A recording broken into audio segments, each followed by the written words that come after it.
In this final segment on the American Revolution, we are going to consider the convening of a Second Continental Congress that will declare independence from Britain and govern the colonies through a long struggle for separation from the British Empire. Then we will discuss 3 reasons why the Americans were unexpectedly able to defeat the great empire of the world. This segment does not focus on the military narrative, which can be found in your textbook. The ongoing grievances and coercive actions by the British Crown compelled the American colonists to convene the Second Continental Congress. This assembly aimed to formulate a unified response to British policies. As you might expect, there was a diversity of opinion among the delegates. A central debate revolved around the nature of military resistance. Should the colonies rely solely on existing colonial militias, or should they establish a centralized national army? Those advocating for militias pointed to the recent success of colonial forces at the Battle of Bunker Hill, where the British ultimately withdrew from Boston. This fueled the argument that well-armed citizen soldiers were sufficient to resist British regulars. A historical aversion to standing armies persisted. The colonists harbored a deep suspicion of a powerful central government potentially infringing upon their liberties. Despite these reservations, the Congress ultimately decided to create a Continental Army. This necessitated the appointment of a commander-in-chief. The selection of George Washington was not merely based on his military experience, gained through service in the Virginia militia.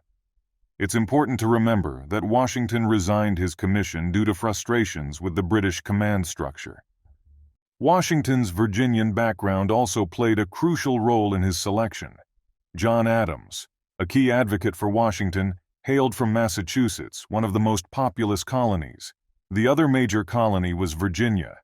Consider this strategically. If facing a bully, wouldn't you seek the alliance of the strongest person around? In this case, Virginia represented the strongest guy on the playground. Securing a Virginian leader for the Continental Army significantly increased the likelihood of Virginia's full participation in the emerging conflict. Therefore, Washington's appointment can be seen as a strategic political decision designed to unify the colonies against British rule.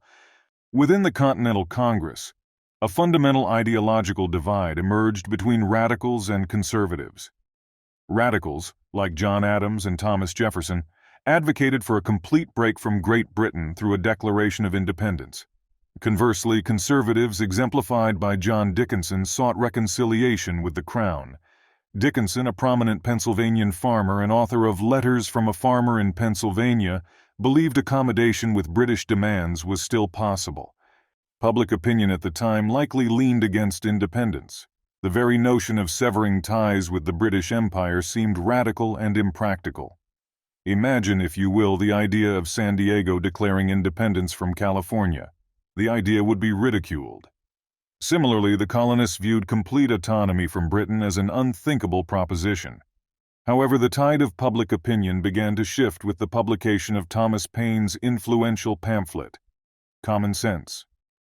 Paine, a recent immigrant from Britain with a critical view of monarchy, argued that clinging to the existing colonial system defied common sense.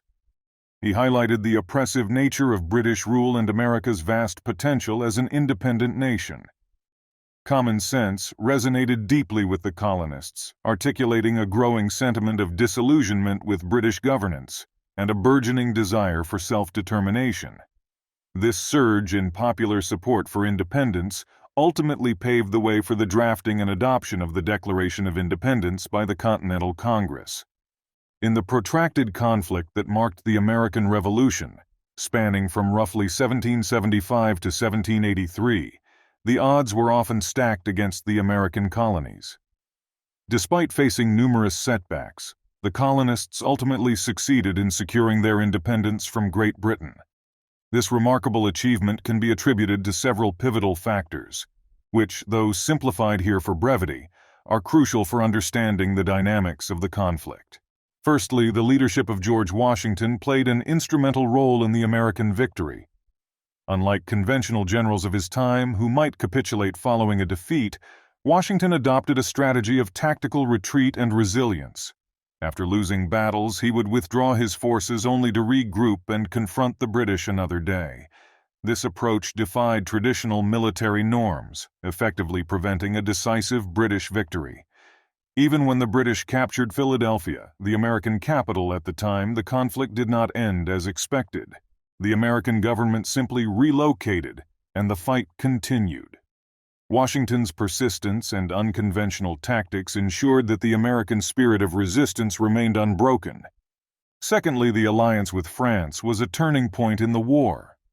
This partnership was not born out of French admiration for American ideals of liberty, but rather from France's desire to avenge its defeat in the 7 Years' War. Benjamin Franklin had been sent to Paris to seek an alliance, but the French had been initially skeptical, expecting the American resistance to quickly collapse. However, after the Continental Army had forced the surrender of British General Burgoyne at Saratoga in 1777, the French realized Americans had a real chance of prevailing. The Franco-American alliance transformed the revolution from a colonial rebellion into a global conflict, stretching British resources thin across multiple theaters of war, including Europe, the Caribbean, Asia, and South America. Notably, the last battle of the American Revolution occurred in India, illustrating the truly global scope of the conflict. The involvement of France, and later Spain and the Netherlands, escalated the costs for Britain, in both monetary and human terms. The culmination of these efforts was the decisive victory at Yorktown, where a second British army led by General Cornwallis surrendered.